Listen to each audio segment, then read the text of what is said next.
Košutnjak Park, outside the Serbian capital, Belgrade.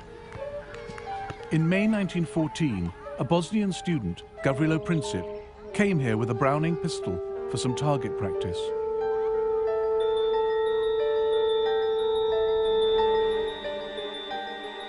Princip was 19 years old.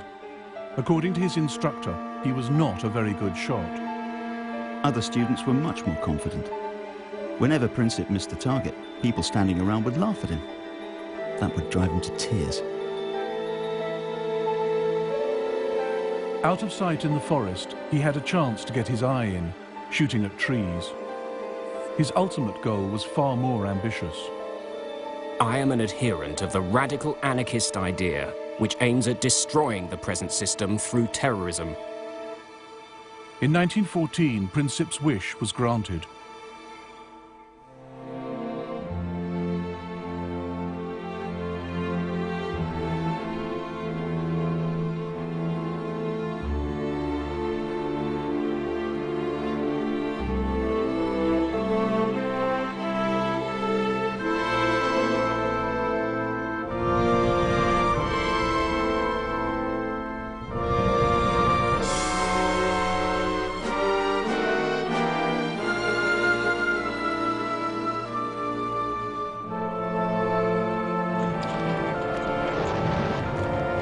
The First World War began almost by accident. It ended just as strangely. In between, it was more destructive than any war had ever been. More British, French and Italian soldiers died in the First World War than died in the Second.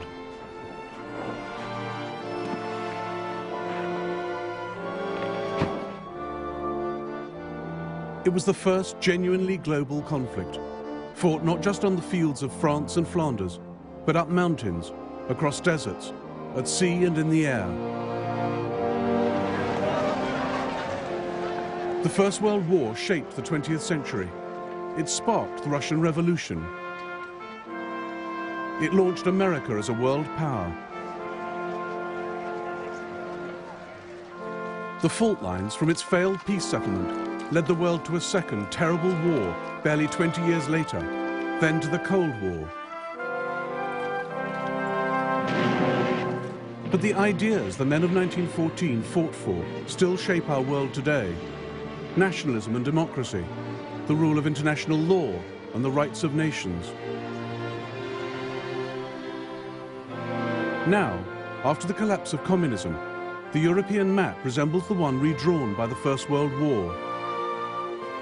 We live with its unresolved, bitter consequences in the Middle East and the Balkans. And it was in the Balkans that it all began, nearly 100 years ago.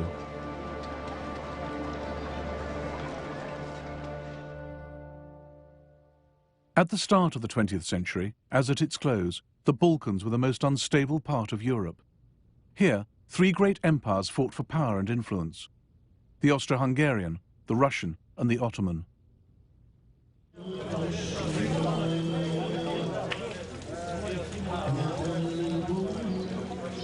For hundreds of years, the Ottoman Turks had the upper hand.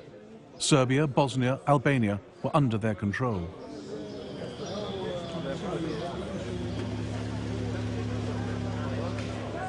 They built over 80 mosques in Serbian Belgrade, but by the 1900s, only this one was left. Serbia had thrown the Turks out and set herself up as an independent Slav kingdom.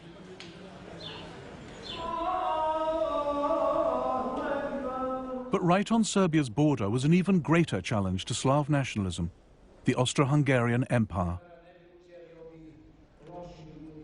The old Turks of the south have gone, but new enemies come from the north, more fearsome and dangerous than the old. They want to take our freedom and our language from us and crush us.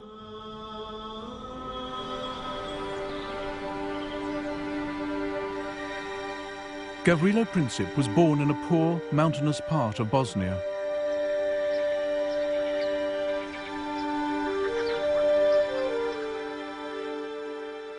His house was destroyed in the Balkan Wars of the 1990s.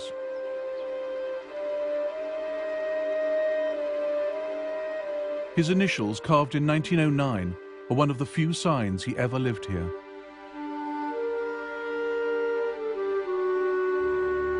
The year before, control of Bosnia had been wrested from the Turks by the Austro-Hungarians, the enemy Princip wanted to destroy.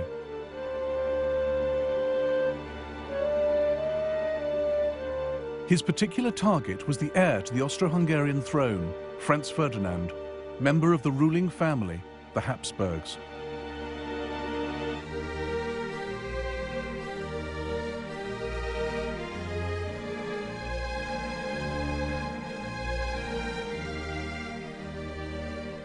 That extraordinary empire, known as the Austrian-Hungarian dual monarchy, is less an empire, or a kingdom, or a state, than the personal property of the Habsburgs, whose hereditary talent for the acquisition of land is recorded on the map of Europe today.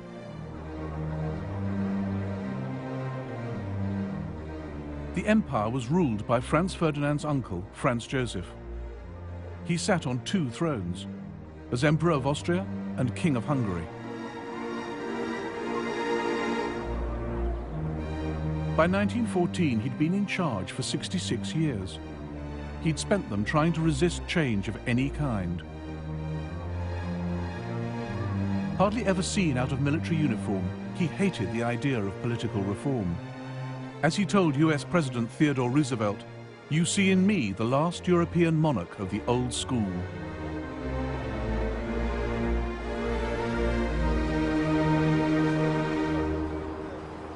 Austria-Hungary was a key part of European security, a multinational empire keeping the peace on the borders of the West. The capital, Vienna, was one of the great cosmopolitan centers of Europe. This was the empire that produced Freud and Mahler, Schiller, Kafka and Strauss. It contained at least 10 different nationalities, not just Austrians and Hungarians, but Czechs, Slovaks, Poles, Romanians, Italians, Croats and Bosnians. A guide was prepared by the British Foreign Office to help work out who was who. Teutons, anti-Slav, vigorous and very wooden and hard-headed, shy and suspicious, manly and close-fisted. patriotic. Very tall, big noses. Slovaks, ignorant but artistic. Ruthenes, savage and ignorant, but Czechs, musical. energetic, forceful, intensely... But it was also an empire in a state of constant crisis. Poles, all for Polish independence. Bosnian Serbs, pro-Yugoslav. Italians, anti-Austrian. In all the empire, only the Hungarians and Austrians had any real power, and the Hungarians refused to share it with the rest.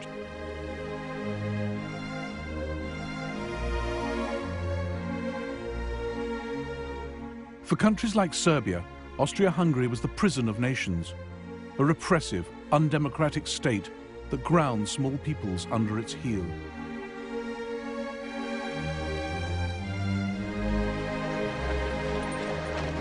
In 1905, there were nationalist demonstrations in Vienna.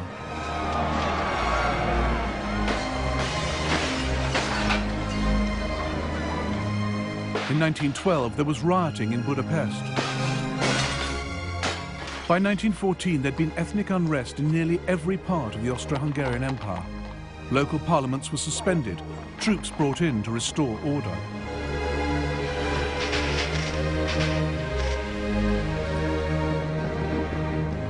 Austria-Hungary's domestic problems gave opportunities to her enemies.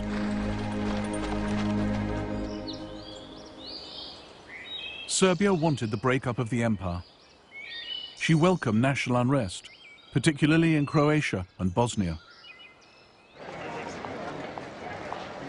Backed by Slav Russia, Serbia saw herself as the only independent hope for Slavs living under foreign rule in the Balkans. She wanted to unite them into a single South Slav state, Yugoslavia.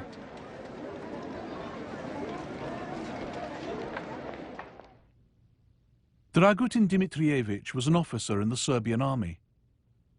He opposed any kind of friendship with Austria. The blind surrender to Austria's embrace was a most shameful betrayal of Serbian traditions. I realized that Serbia must in full measure become the leader, not only of Serbs, but of Yugoslavia. Dimitrievich believed killing kings could bring political change. It had worked for him in the past. In 1903, he led a palace revolution, killing the old king of Serbia, who was too close to Austria for the army's liking, and installing a new one. The crowds expressed enormous joy. They stuck flowers and leaves in their caps. Windows were decorated with banners, flowers, garlands. Belgrade was celebrating. The rest of the world was horrified at Serbia's bloody coup. Serbia was treated like a rogue state, a nest of revolutionaries, one foreign minister complained. Only 2 countries sent ambassadors to King Peter's coronation: Russia, Serbia's greatest ally, and Austria, her greatest enemy.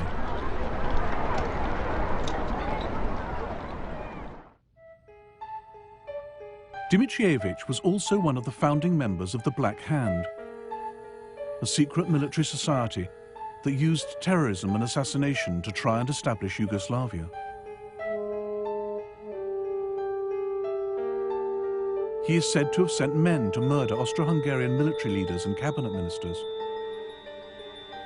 He allegedly tried to kill Emperor Franz Joseph. One saw him nowhere, yet one knew that he was doing everything.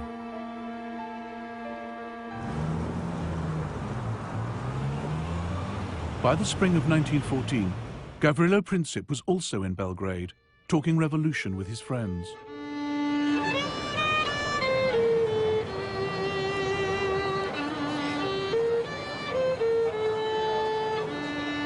Then the young Bosnians heard that Archduke Franz Ferdinand would visit Sarajevo in June. Here was their chance to match deeds to words. Luckily for them, their plans reached the ears of Dimitrievich and the Black Hand.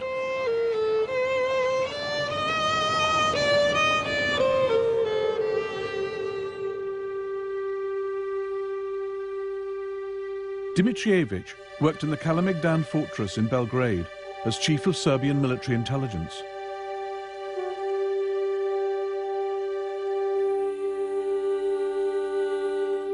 In the spring of 1914, Major Voja Tankasic, also in the Black Hand, walked into his office with a question.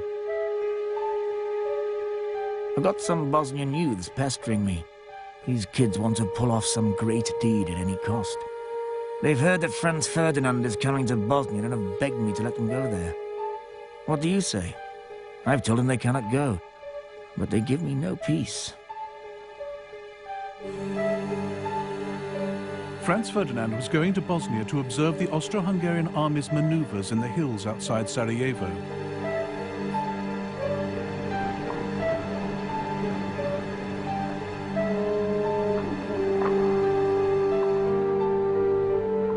As intelligence chief, Dimitrievich feared these maneuvers were a smokescreen, that what Franz Ferdinand really planned was an invasion of Serbia.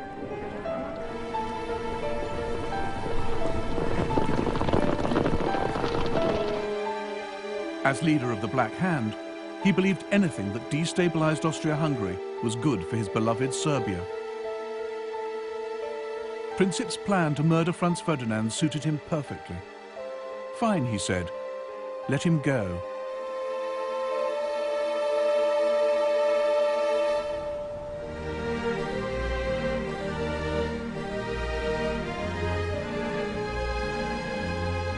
Unlike Gavrilo Princip, Archduke Franz Ferdinand was an excellent shot. One of his castles, Konopisht, in what is now the Czech Republic, is full of the evidence. By the age of 50, he'd shot 5,000 stags, as well as 200,000 other animals, all carefully numbered.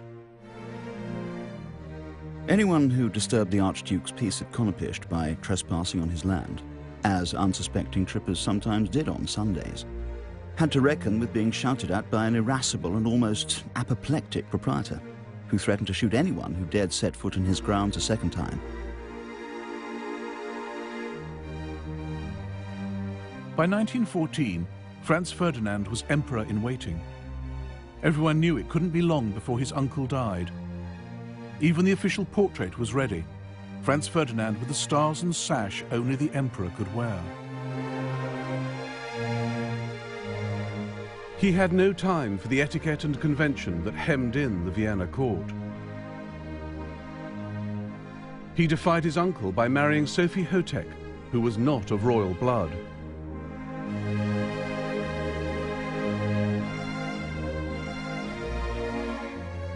The most intelligent thing I've ever done in my life has been the marriage to my Soph. She is everything to me. My wife, my advisor, my doctor, my guardian angel. In a word, my entire happiness. Franz Ferdinand also had radical ideas for political reform. He recognized that the less power national minorities had within the empire, the more they'd look to other countries for help. The old system allowed ethnic Germans and Hungarians to dominate the government. It was a system that couldn't last. I can't help being surprised that there is any loyalty left among the nationalities after their treatment for so many years past. I must have them with me. This is the only salvation for the future. In 1914, the German emperor came to stay with Franz Ferdinand at Konopishcht. The Kaiser had a simple solution for dealing with troublesome national minorities. The Slavs are born not to rule, but to obey. This must be brought home to them. And if they imagine they can look to Belgrade for their salvation, they must be cured of this belief. But Franz Ferdinand had a better idea. He thought political reform was the best way to keep the multinational Austrian Empire on its feet and protect his own future as emperor. He had this map drawn up, showing how the Habsburg Empire could become the United States of Great Austria. Above all, Franz Ferdinand wanted to avoid war in the Balkans. One night, he made a toast after dinner. To peace. What would we get out of war with Serbia? We'd lose the lives of young men, and we'd spend money better used elsewhere. And what would we gain, for heaven's sake? A few plum trees, some pastures full of goat droppings, and a bunch of rebellious killers. Gavrilo Princip crossed the border from Serbia into Austria-Hungary here at the Drina River. He paddled out to Isakovic Island, where there was a Serbian guard post. The soldiers helped him wade ashore into Bosnia.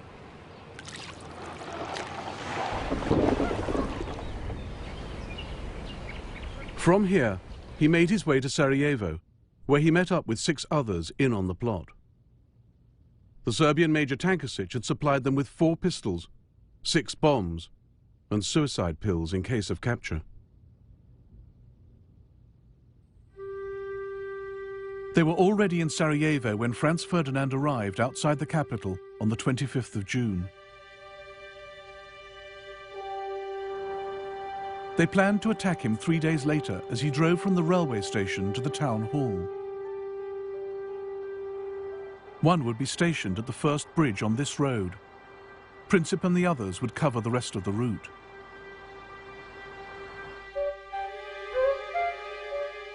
Franz Ferdinand chose the date of his visit badly. Sarajevo was decked in flags for the occasion, but the 28th of June was Serbian National Day, a natural focus for hatred of the Habsburgs, as the Serbian ambassador to Vienna warned. This will cause much discontent.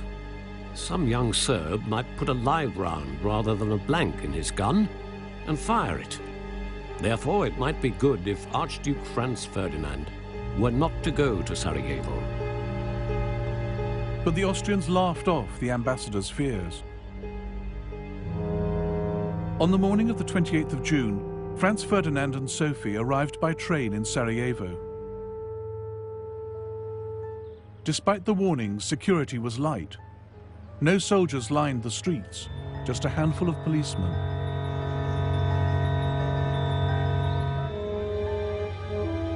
The royal car was a Greffen Stift Tourer.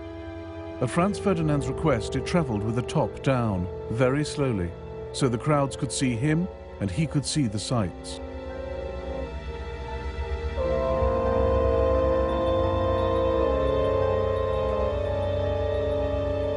As the procession passed the first bridge, the conspirator there threw his bomb. Sitting opposite the royal couple was Oskar Potiorek. The explosion came immediately after the Archduchess's cry to drive on quickly. I was sure no damage had been done to our car, and the Archduke commented very calmly, "I've always thought something like this might happen." The bomb had bounced off the car, exploding behind it and wounding 2 officers and some onlookers.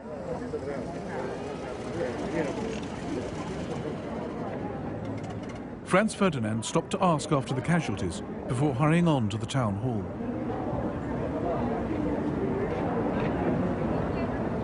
There, the mayor of Sarajevo began his official welcome speech. The Archduke interrupted. Lord Mayor, what is the good of your speeches? I come to Sarajevo on a friendly visit and someone throws a bomb at me. This is outrageous. So far, the young Bosnian's plans had gone badly wrong.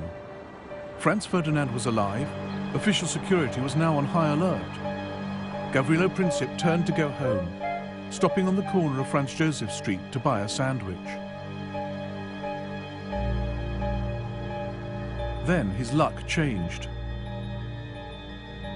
Franz Ferdinand had left the town hall. He should have been driven straight along the river, travelling too fast to give any other assassins a chance. But his driver took a wrong turn at the corner of Franz Joseph Street.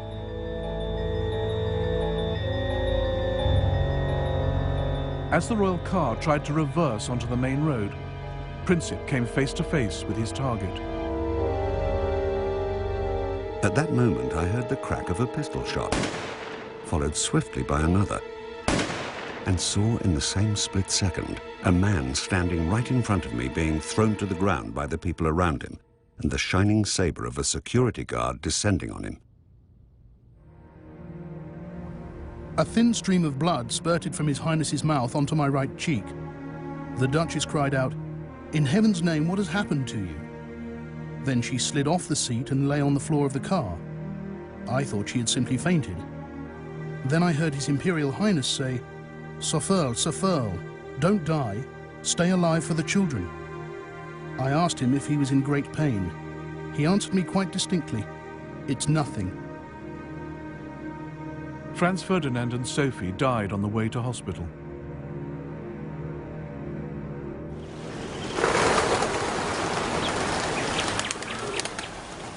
The people of Sarajevo didn't know that a clutch of Serbian army officers had secretly sponsored the assassination. But they made the same leap the world did, that Serbia had as good as pulled the trigger herself. The pro-Austrian element in the crowd went wild. The excitement of the moment turned into fury against everyone and everything Serbian. Serbian shops, schools and churches were smashed and looted.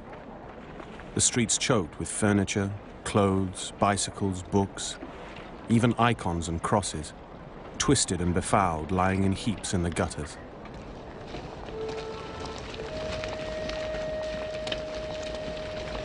Over 200 Serbs were arrested in Sarajevo alone. Local officials hanged some in the city prison.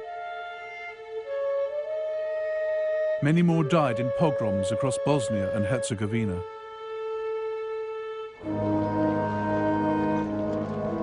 The funeral of Franz Ferdinand and Sophie was held in Vienna on the 4th of July. Oskar Potiorek had already written to the Foreign Ministry, calling for Austria-Hungary to take revenge against Serbia.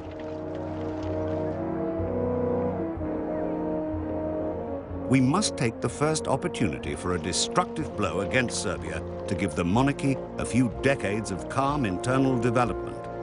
Serbia must learn to fear us again.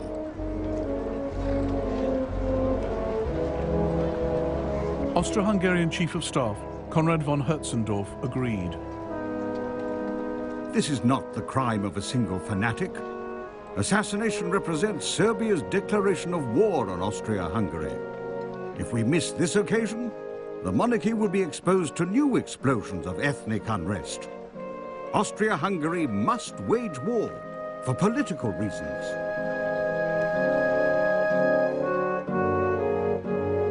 In life, the Crown Prince had been a champion of peaceful coexistence with Serbia. In death, he was becoming a cause for war.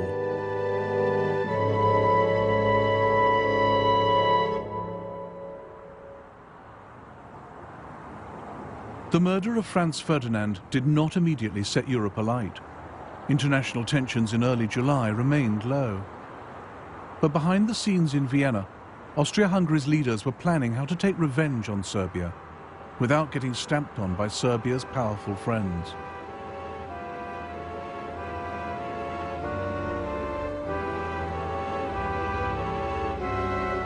Even before the assassination, Army Chief of Staff Konrad von Hötzendorf had pressed for war against Serbia no fewer than 20 times.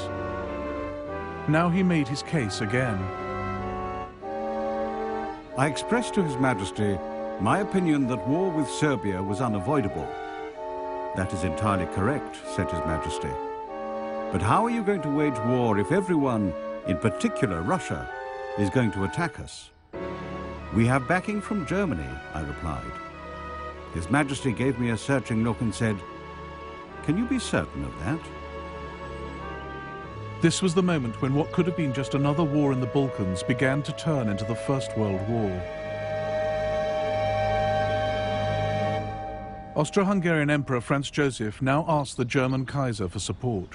On the 6th of July, he got just the answer he wanted. The German government is of the opinion that we must decide what is to be done. Whatever we decide, we may always be certain that we will find Germany at our side, a faithful ally and friend of our monarchy.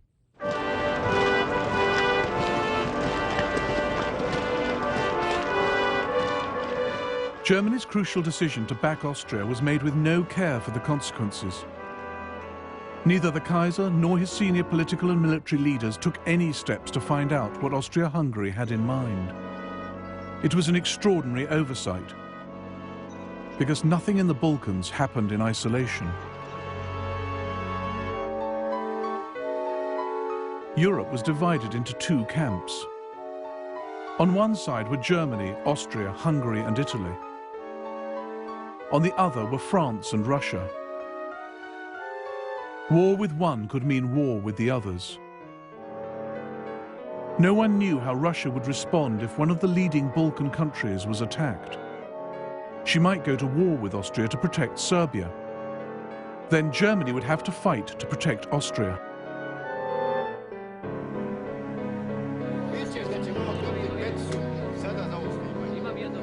The Germans thought the Russians might stay out of it. The German ambassador in St. Petersburg insisted Russia couldn't risk war for fear of internal revolution. The German foreign minister decided Austria would quietly settle with Serbia. The German chancellor, Bethmann Hollweg, was almost as confident. The crime of Sarajevo was reprehensible, but politically it would have the positive result of making Russia thoroughly disgusted with the Serbs.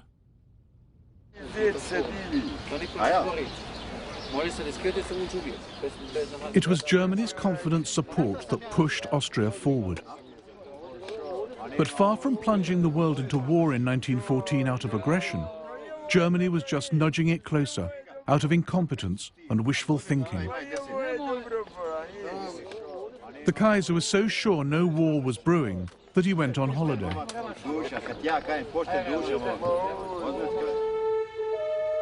In Sarajevo, the trial of Gavrilo Princip was underway. The court had plenty of evidence to prove that Serbian army officers had helped him. And with Germany's unconditional support, that was enough for Austria. She sentenced Princip to 20 years in jail, where he died in 1918. She sent Serbia an ultimatum.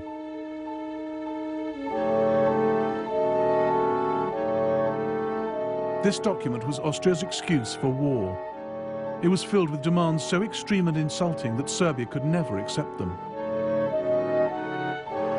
But just in case they did, the Austrian ambassador in Belgrade was ordered to reject any reply as unacceptable. He delivered the ultimatum at 6 p.m. on the 23rd of July, 1914.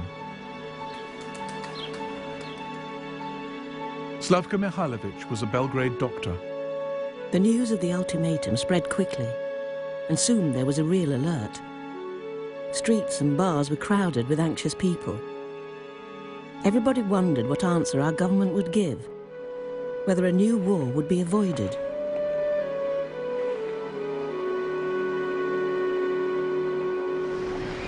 Austria's ultimatum caught the world's diplomats napping.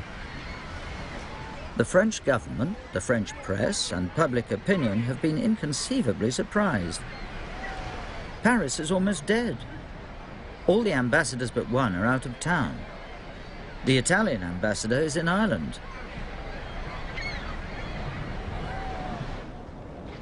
The Kaiser was on his yacht in Norway when the text of the Austrian ultimatum arrived. The Kaiser arrived on deck as usual after breakfast and said to me, I was still holding the wireless message, "That's a pretty strong note for once in a while." "It certainly is," I replied, "but it means war." Whereupon the Kaiser observed that Serbia would never risk a war. She might not have risked it on her own. But on the 24th of July, the Serbian regent, Prince Alexander, telegrammed Russia for help. In St. Petersburg, the Russian foreign minister spoke frankly to the British ambassador. Austria would not have acted so aggressively without the consent of Germany. I hope the British government would declare itself on the side of France and Russia without delay. Russia was convinced that Germany was warmongering.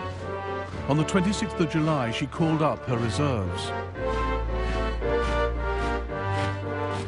This was the second key stage of the crisis, as Britain's Foreign Secretary Edward Grey warned on the 28th.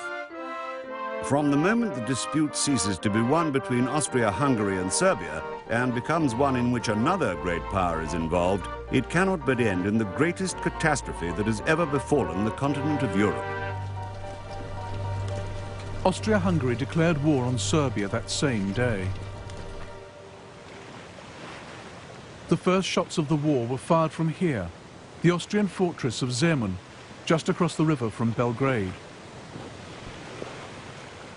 In the dead of night, Major Voja Tankasic had the Black Hand blow the only railway bridge. Windows shattered to smithereens, and broken glass covered the floor. Patients started screaming. Then there was another explosion, and another one. So it was true. The war had begun.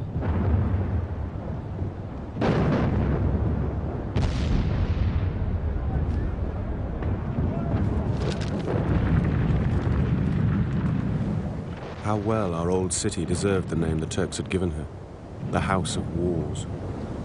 Shells fired from all sides were crisscrossing above her. The Austrians had peculiar weapons, the so-called monitors, little boats armed with heavy guns circling Belgrade like rabid dogs and firing from every direction. It was still only a war between Austria-Hungary and Serbia. And on the 29th of July, as the shells fell on Belgrade, there was a final attempt to keep it that way. A series of last-minute telegrams flashed across Europe. Tsar to Kaiser, cousin to cousin. Dear Willie, an ignoble war has been declared on a weak country. The indignation in Russia is enormous. Dear Nicky, I am exerting my utmost influence on the Austrians. I confidently hope you will help me to... Dear Willie, my troops shall not take any provocative action. But by now the crisis was beyond the control of monarchs or politicians. It was in the hands of the military. From the moment Russia mobilized her army, German generals knew their own clock was ticking.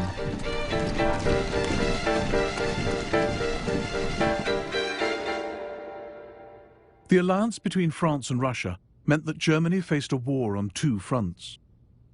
Her only hope was to deal with France in the west before the main Russian armies could invade from the east. That left no time to wait and see. For Germany, Russian mobilization meant war.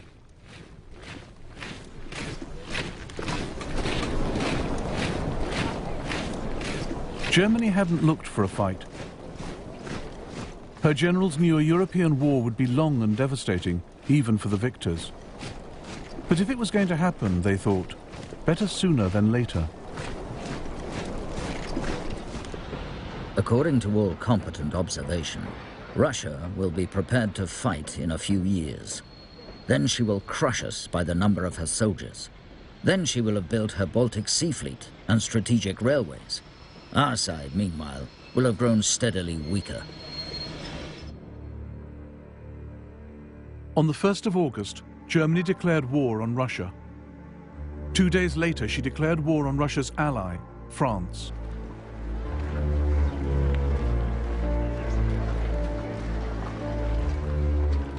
Across Europe, 10 million men headed off to fight. For all the bans and flag waving, many went unwillingly to war. Where are we off to? France? Belgium? Or the East? At the station, people waved goodbye, some with handkerchiefs. I thought of my wife and child left alone at home. In fact, it wasn't so much a thought as a fearful shadow flitting over my soul.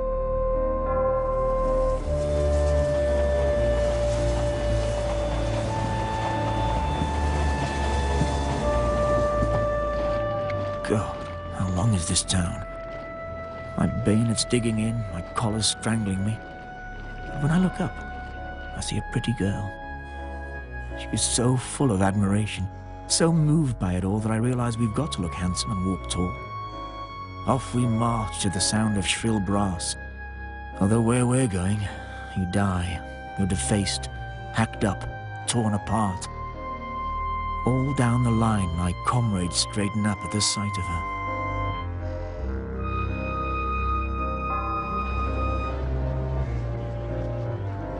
There's great excitement among my comrades. The bachelors are calm, they're even joking about it. Family men are depressed. Some are saying we'll get nothing from this war. We'll get beaten by the Germans. What's in it for us peasant soldiers? Why have we got to fight for some offended Serbs? The leaders had little better idea why they were fighting than the men. They had no lists of war aims. Germany and Austria, Serbia, Russia and France were all convinced they were fighting a defensive war, forced on them by someone else.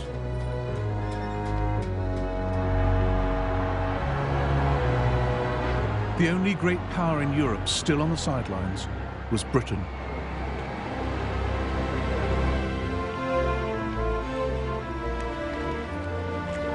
On the 2nd of August 1914, Britain was still at peace, but only just.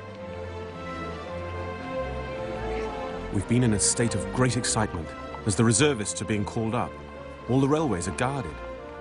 Everything points to the Great War, so long expected, being upon us. But Britain was the only great power who could not claim she was the victim of aggression. Nobody had attacked her, so why should she fight? It wasn't really to defend the rights of small nations, at least not Serbia, according to the Manchester Guardian. If it were physically possible for Serbia to be towed out to sea and sunk there, the air of Europe would at once seem cleaner. Nor was Britain bound by treaty obligations, as the Foreign Secretary Edward Grey assured Parliament. We are not parties to the Franco-Russian alliance. We do not even know the terms of the alliance. But in private, Grey and other leaders knew that Britain had to fight. If Britain stayed neutral, the war would still threaten the country's vast empire, its global trade and security. And Britain needed to stay on friendly terms with France and Russia. Even in peacetime, she was not powerful enough to defend her empire against everyone. In Africa and India, the safety of Britain's colonies depended on French and Russian goodwill. In 1914, Britain feared her friends just as much as her enemies. If we fail Russia now, we cannot hope to maintain that friendly cooperation with her in Asia that is of such vital importance to us. Above all, Britain could never afford to have Europe dominated by a triumphant Germany. If Germany overran the Channel ports, Britain's control of the seas would be under threat. Prime Minister Herbert Asquith took a pragmatic view. It is quite against British interests that France should be wiped out. At 11 p.m. on the 4th of August, Britain declared war on Germany. It was like awaiting the signal for the pulling of a lever which would hurl millions to their doom. The deep notes of Big Ben rang out into the night, the first strokes in Britain's most fateful hour since she arose out of the deep. Every face was suddenly contracted into a painful intensity. It's horrible to think of all the suffering which may follow our mobilization. I suppose the less one thinks of it, the better. We never talk of death and very seldom think much about it. It's when everyone is asleep and you are awake that sometimes you look into the future and wonder. The British government had a war book listing all that had to be done in an emergency. The country's leaders knew war would be a long and painful struggle, a slow, grinding process of blockade, of starving the enemy out. But most civilians had no idea what they were getting into. Across Europe, there was a run on the banks. The war couldn't last longer than a year, the French finance minister told a British general, because the money to pay for it would run out.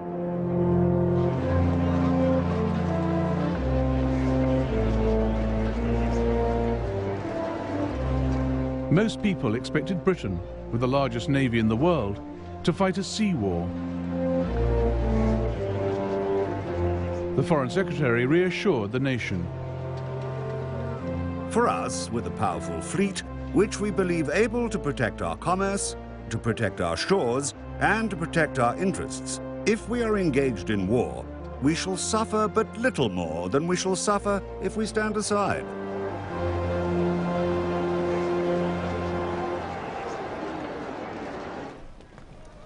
Bert Fielder was a sergeant in the Royal Marines.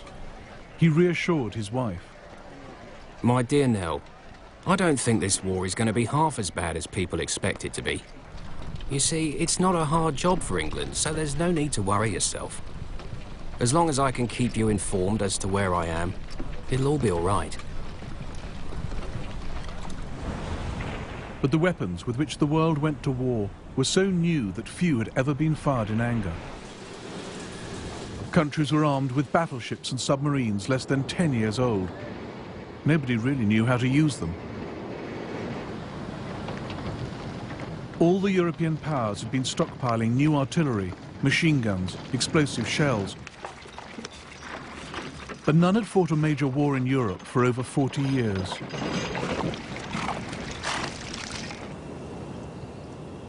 The crisis had begun in the Balkans. And as the Austrians faced up to the Serbs, the First World War started here as it would go on everywhere else. A war in which old scores would be settled and the rule book thrown away.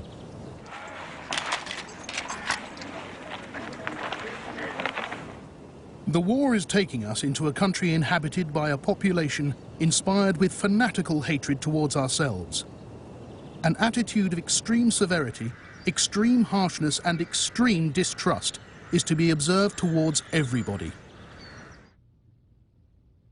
In some sectors, Serbian civilians did fight a guerrilla war, not in uniform, not in the regular army. It was hard for the Austrians to tell who was a real enemy, who was not. But their reprisals against the Serbian people were vicious.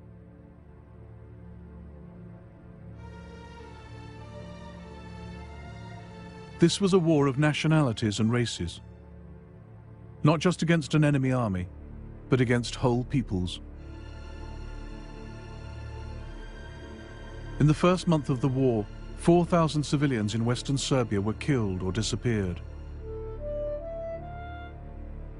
They burned houses down, looted, raped, killed. 17 people, all women, girls, children tied with rope, dead in a ditch by the road. All of them slaughtered. At 9 a.m., I went to Leznica to get some supplies for the battery. In the town, you could see the atrocities left behind by the enemy.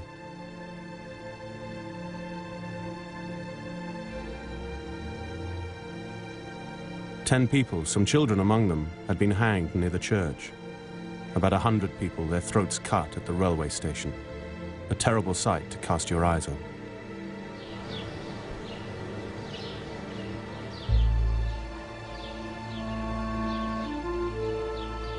At the Serbian town of Prnjava, this memorial commemorates those who died.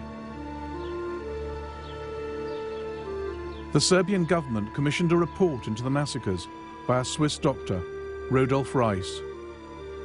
The massacres of the civil population were systematically organized by the command of the invading army. It's upon the command that all responsibility must rest, and also the disgrace with which this army has covered itself for all time.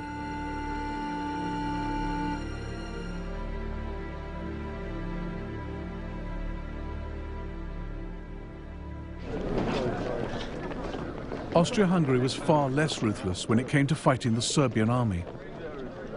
That too set a pattern for the war, a foretaste of the military weakness which would dog Austria-Hungary's partnership with Germany.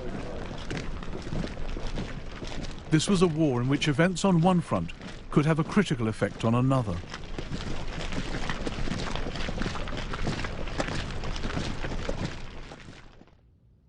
Germany was relying on her ally Austria-Hungary to hold the Eastern Front.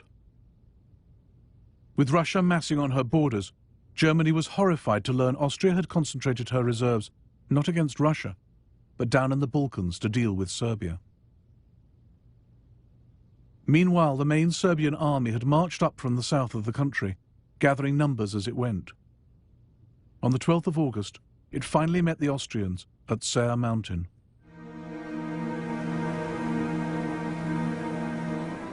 The Serbs had taken up strong defensive positions along the mountain range and waited for the Austrians to walk into the trap.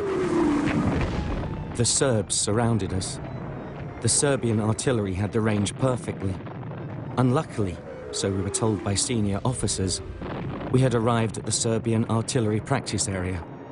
Laughable. The Serbs easily beat off the Austro-Hungarian attack. We could see the enemy retreating along the river.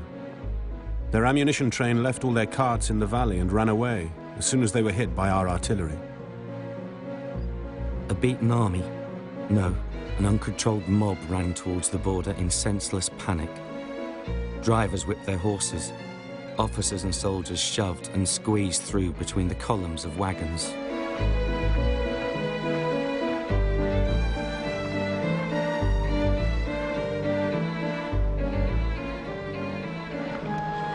Austro-Hungarian prisoners captured in the first Allied victory of the war.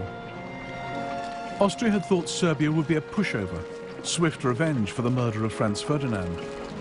But Serbia had scattered the Austrian army.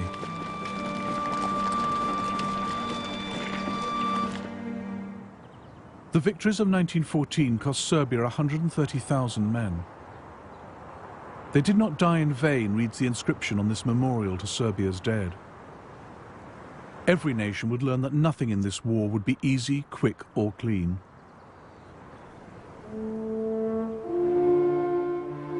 On the Western Front, a French ambulance driver wrote to his son, "Do you ever think of your daddy, walking day and night over ploughed fields and getting very used to shells exploding all over the place?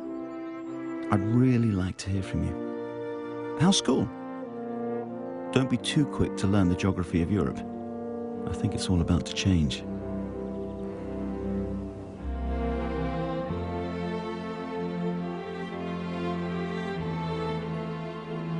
In the next episode of the First World War, German armies roll into Belgium and France, leaving a trail of atrocities. And France, aided by Britain, fights for her life.